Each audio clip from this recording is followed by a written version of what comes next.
Hi friends, welcome to my channel. எல்லோரும் எப்படி இருக்கிறீங்க? இன்றைக்கி நம்ம வீடியோவில் என்ன பார்க்க போகிறோம் அப்படின்னா, கேரளா ஸ்பெஷல் இல்லை இடம் எப்படி செய்யலாங்கிறதாங்க இன்றைக்கி நம்ம வீடியோவில் பார்க்க போகிறோம். வாங்க வீடியோவில் போய் பார்த்துருவோம். அரிசி மாவு ஒரு கப்பு வந்துட்டு எடுத்துக்கோங்க. வெல்லம் வந்துட்டு பார்த்திங்கன்னா நம்ம ஸ்வீட்னஸ் அந்த மாதிரி எடுத்துக்கலாம். நான் இதில் வந்துட்டு பார்த்திங்கன்னா ஒரு அரை கப் அளவுக்கு நான் உடச்சி எடுத்திருக்கேன், வெல்லம் எடுத்திருக்கேன். தேங்காய் வந்து ஒரு கப் துருவி எடுத்திருக்கேன். ஏலக்காய் பொடி இந்த மாதிரி வந்து பொடியாக வந்து பொடி பண்ணி எடுத்து வச்சுருக்கேன். ஒரு பாத்திரத்தில் நம்ம உடச்சி எடுத்து வச்சுருக்க வெல்லத்தை வந்துட்டு இதோடு வந்துட்டு சேர்த்துடலாங்க. இதில் வந்துட்டு பார்த்திங்கன்னா ஒரு அரை டம்ளர் வந்து தண்ணி ஊற்றிக்கலாம். ரொம்ப வேணாங்க, ஒரு அரை டம்ளர் மட்டும் ஊற்றுங்க. இப்போ இது நல்லா வந்துட்டு வெல்லம் கரையிற வரைக்கும் இது நல்லா வந்துட்டு ஒன்றா மிக்ஸ் பண்ணி விட்டுருங்க. நம்ம எடுத்துருக்க அரிசி மாவு ஒரு கப்புக்கு இந்த அரை கப் வெல்லம் வந்துட்டு போதுமான அளவாக இருக்குங்க. வெல்லம் நல்லா கரைஞ்சா போதும், பாகு பதெல்லாம் எதுவும் நமக்கு வேணாம். இந்த மாதிரி வந்து கரைஞ்சதுக்கப்புறம் இதை வந்துட்டு கீழே இறக்கி வச்சுட்டு நல்லா ஆறுனதுக்கப்புறம் வடிகட்டி எடுத்து வச்சுக்கலாம்.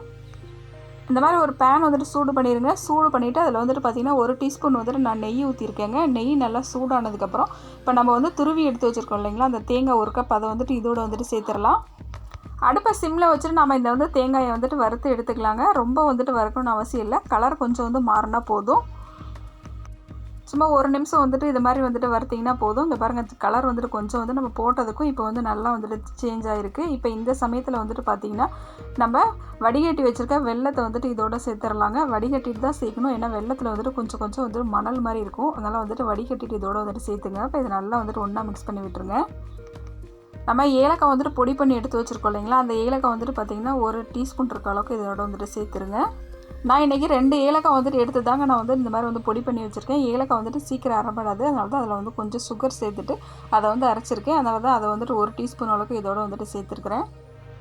இப்போ இதை நல்லா வந்துட்டு ஒன்றா மிக்ஸ் பண்ணி விடுங்க. இந்த தண்ணி எல்லாமே ஃபுல்லாக வந்து ட்ரை ஆகணுங்க. அது வரைக்கும் நல்லா மிக்ஸ் பண்ணி விட்டுக்கலாம். அடுப்பை மீடியம் ஃப்ளேம்லேயே வச்சுட்டு இங்கே பாருங்கள், இந்த பதம் இருந்துச்சுன்னா போதும். ஏன்னா நம்ம இறக்கி வச்சதுக்கப்புறம் இது வந்து கொஞ்சம் கெட்டியமாக ஆரம்பிச்சிடும். அதனால் இந்த பதத்துலேயே வந்துட்டு இப்போ நம்ம அடுப்புலேருந்து கீழே இறக்கி வச்சிடலாங்க. இது நல்லா ஆறுனதுக்கப்புறம் நம்ம வந்து செய்ய ஆரம்பிச்சிடலாம். மிக்சிங் பவுல் ஒன்று எடுத்துக்கோங்க. அதில் நம்ம எடுத்து வச்சுருக்கிற அரிசி மாவை இதோடு வந்துட்டு சேர்த்துடலாம். நான் இன்றைக்கி வீட்டில் அரைச்ச அரிசி மாவு தாங்க சேர்த்துருக்கேன். இப்போ இந்த சைடில் வந்துட்டு பார்த்திங்கன்னா நல்லா வந்துட்டு சுடுதண்ணி வந்துட்டு நல்லா கொதிக்க வச்சு எடுத்துக்கோங்க. இன்னொரு பாத்திரத்தில் இந்த மாவுக்கு தேவையான அளவு உப்பு இதோட போட்டுக்கிறேன். இப்போ இதை நல்லா வந்துட்டு ஒன்றா மிக்ஸ் பண்ணி விட்டுக்கலாம். ஏன்னா நம்ம பச்சரிசி மாவு தான் வந்து எடுத்துருக்கோம், அதனால் வந்துட்டு தான் கொதிக்க வச்ச தண்ணி இதோடு வந்துட்டு சேர்த்து நம்ம வந்துட்டு மாவு பிசைய போகிறோம். தண்ணி நல்லா வந்துட்டு இந்த மாதிரி வந்து கொதிச்சிருக்கணுங்க. இப்போ கொஞ்சம் கொஞ்சமாக தண்ணியை சேர்த்துட்டு இந்த மாவு நல்லா வந்துட்டு நம்ம மிக்ஸ் பண்ணி எடுத்துக்கலாம். நம்ம அரைச்சிருக்க அரிசி மாவு நல்லா நைஸாக இருக்க மாதிரி பார்த்துக்கோங்க. உங்களுக்கு ஒவ்வொருத்தவங்க வந்து பார்த்திங்கன்னா கொஞ்சம் குறப்பாக அரைச்சிருப்பாங்க. அது மாதிரி இருந்துச்சுன்னா மிக்சியில் வந்து கொஞ்சம் போட்டுட்டு கூட நல்லா நைஸாக அரைச்சிட்டு அதுக்கப்புறம் கூட நீங்கள் இந்த மாதிரி வந்துட்டு செய்ய ஆரம்பிக்கலாம். மாவு பாருங்கள், கொஞ்சம் கொஞ்சமாக தண்ணி ஊற்றி பிசைஞ்சு இந்த மாதிரி வந்து பதத்துக்கு வந்து எடுத்து வச்சுக்கோங்க. இப்போ இது வந்து கொஞ்சம் நேரம் வந்து ஆறுனதுக்கப்புறம் இதை நம்ம கொழுக்கட்டை மாதிரி வந்துட்டு செய்ய ஆரம்பிக்க போகிறோம். நாம் எடுத்துருக்க மாவு இந்த மாதிரி இந்த ஸ்டேஜில் தாங்க இருக்கணும். இந்த மாதிரி வந்துட்டு வச்சுருங்க. இப்போ இது நல்லா ஆறுனதுக்கப்புறம் நம்ம வந்துட்டு உருண்டை மாதிரி வந்து பிடிச்சிக்கலாம். கையில் ஒட்டாமல் இருக்கிறதுக்காண்டி எண்ணெய் வந்துட்டு கையில் வந்துட்டு கொஞ்சம் தடவிட்டு இந்த மாதிரி வந்துட்டு ஒரு சின்னதாக வந்துட்டு ஒரு பால் மாதிரி நம்ம வந்து உருட்டி எடுத்துக்கலாம். இப்போ இலை வந்துட்டு இந்த மாதிரி வந்து சேஃபில் வந்து கட் பண்ணி எடுத்து வச்சுருக்கேன். இதில் வந்துட்டு கொஞ்சமாக வந்துட்டு நெய் ஊற்றிக்கலாம். நெய் இல்லைனாடி கூட பரவாயில்ல, நீங்கள் எண்ணெய் கூட இதோட வந்துட்டு தடவிக்கலாங்க. இந்த மாதிரி வந்து தடவி விட்டுட்டு நம்ம எடுத்து வச்சுருக்க இந்த உருண்டை இந்த மாதிரி வச்சு நம்ம எப்போயுமே கொழுக்கட்டை செய்வோம் பார்த்தீங்களா, அந்த மாதிரி வந்துட்டு நல்லா வந்துட்டு இதை வந்துட்டு அமுக்கி விட்டுருங்க. கையில் வந்து உங்களுக்கு கொஞ்சம் ஒட்டுற மாதிரி இருந்துச்சுன்னா கையில் கொஞ்சமாக வந்துட்டு எண்ணெய் தடவிட்டு இந்த மாதிரி வந்துட்டு ரவுண்ட் ஷேப்புக்கு வந்து பண்ணி விட்டுருங்க. நீங்கள் தண்ணி வச்சிங்கன்னா வந்துட்டு கொலன்னு போயிடும் மாவு. அதனால் வந்துட்டு தண்ணியை தொட்டாமல் நம்ம எண்ணெயை தொட்டு இந்த மாதிரி வந்து நல்லா ரவுண்ட் ஷேப் வந்து பண்ணி வச்சுக்கலாம். இப்போ இதில் வந்துட்டு பார்த்திங்கன்னா நம்ம செஞ்சு வச்சுருக்கோம் பார்த்தீங்களா பூரணம், அது வந்துட்டு கொஞ்சமாக இதில் வந்துட்டு எடுத்து வச்சிடலாம். கொஞ்சமாக வைங்க, நிறைய வைக்காதீங்க, ஏன்னா வந்து நம்ம சாப்பிட்றப்ப வந்து திகட்டுற மாதிரி ஆயிரும் ஸ்வீட்னஸ்னால்.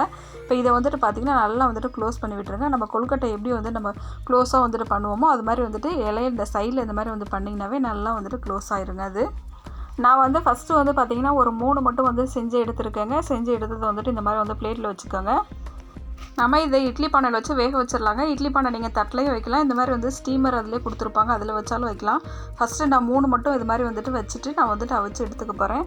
கரெக்டாக வந்து பார்த்திங்கன்னா ஒரு மீடியம் ஃப்ளேமில் ஒரு 15 நிமிஷம் வச்சு அவிச்சிருங்க. ஏன்னா நம்ம ஏற்கனவே வந்துட்டு பார்த்திங்கன்னா நம்ம இந்த மாவுமே வந்துட்டு பார்த்திங்கன்னா சுடுதண்ணியில் தாங்க நம்ம வந்து பிசைஞ்சிருக்கோம். அதனால் வந்து கரெக்டாக ஒரு 15 நிமிஷத்துலேயே நல்லா வந்துட்டு வெந்துடும் இது போல். இப்போ இது ஆறுனதுக்கப்புறம் வந்துட்டு இதை வந்து நம்ம வந்து பிளேட்டுக்கு வந்துட்டு மாற்றி எடுத்து வச்சுக்கலாம். நம்ம கொழுக்கட்டை செய்கிறதுக்குலாம் எடுக்கிற டைம் கூட இது எடுக்காதுங்க. ரொம்ப ஈஸியாக கொஞ்சம் நேரத்துலேயே வந்து செஞ்சு முடிச்சிடலாம். இந்த மாதிரி வந்துட்டு பிளேட்டில் ஆறுனதுக்கப்புறம் எடுத்து இந்த மாதிரி வந்து வச்சுருங்க. சூடாக இருக்கிறப்ப இது சாப்பிட்றதுக்கு ரொம்பவே வந்துட்டு டேஸ்ட்டாக இருக்கும். இப்போ இதை கட் பண்ணி காட்டுறேன் பாருங்கள், நம்ம செஞ்சுருக்கிற இந்த இலை எவ்வளோ சாஃப்டாக இருக்குதுன்னு சொல்லிட்டு. இந்த இலை நீங்களும் வீட்டில் ட்ரை பண்ணி பார்த்துட்டு எப்படி வந்துருந்துச்சு அப்படிங்கிறத எனக்கு வந்துட்டு கமெண்ட் பண்ணுங்கள். நீங்கள் இப்போ தான் நம்ம சேனலை ஃபஸ்ட் டைமாக பார்க்குறவங்களா இருந்தால் சேனலை சப்ஸ்கிரைப் பண்ணிக்கோங்க. அதில் ஆளுங்கிற ஒரு பெல் சிம்பிள் இருக்கும், அதை கிளிக் பண்ணிக்கோங்க. அப்போ தாங்க நான் போடுற ஒவ்வொரு வீடியோ உங்களுக்கு நோட்டிஃபிகேஷனாக வரும். தேங்க்ஸ் ஃபார் வாட்சிங்.